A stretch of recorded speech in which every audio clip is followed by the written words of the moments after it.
Halo teman-teman, selamat datang di video blog pembelajaran kita pada hari ini. Menurut sebuah riset, lebih dari 70% pasien yang mengeluh itu sebenarnya mereka tidak mencari pembuktian benar atau salah, tetapi mereka hanya ingin dibenarkan.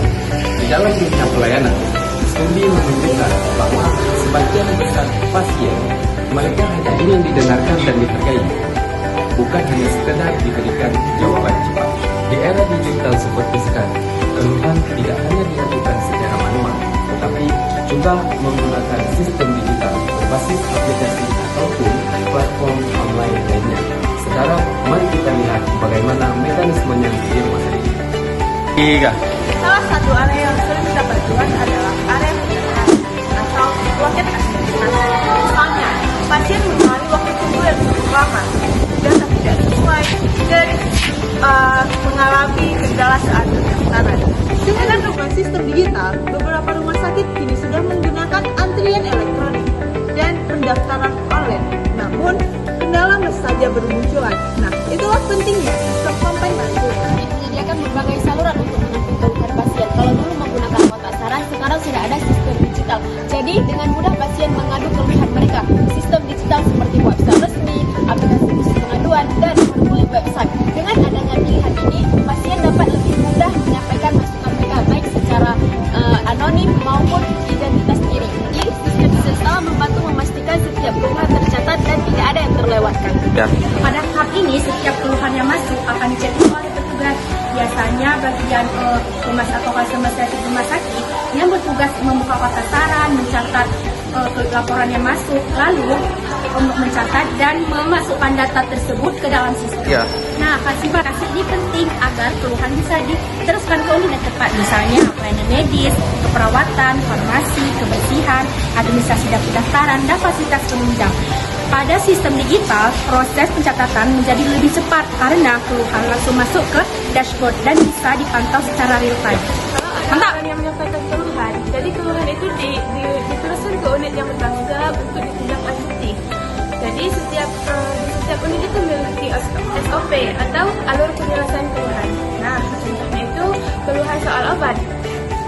Bagian farmasi akan mengecek apakah obatnya ada, kenapa belum diberikan, dan kenapa prosesnya lama. Jadi setiap keluhan itu langsung diurus sama yang bertanggung jawab. Tujuannya itu agar masalah keluhan itu cepat selesai dan pelayanan jadi lebih baik.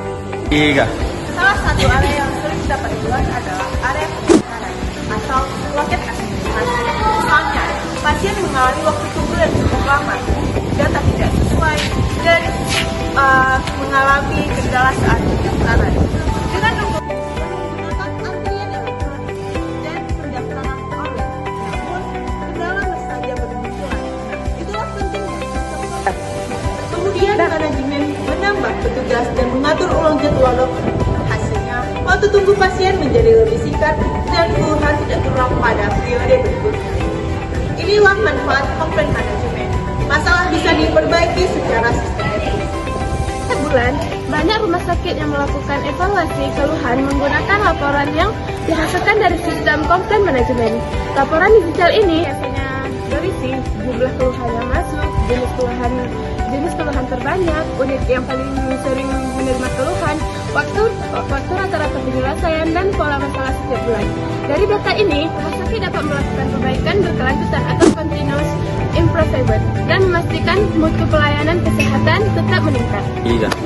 Jadi, kesimpulannya, komplain manajemen memiliki peran yang sangat penting dalam menjaga kualitas layanan di rumah sakit. Dengan sistem digital seperti sekarang, proses pencatatan, pemantauan, hingga evaluasi menjadi lebih cepat, akurat, dan transparan. Semoga video kali ini membantu teman-teman dalam memahami bagaimana rumah sakit menangani keluhan secara profesional, terarah, dan berorientasi pada peningkatan kualitas layanan. Semoga video kali ini membantu teman-teman. Dan terima kasih, sampai jumpa di video pembelajaran berikutnya. Jelas.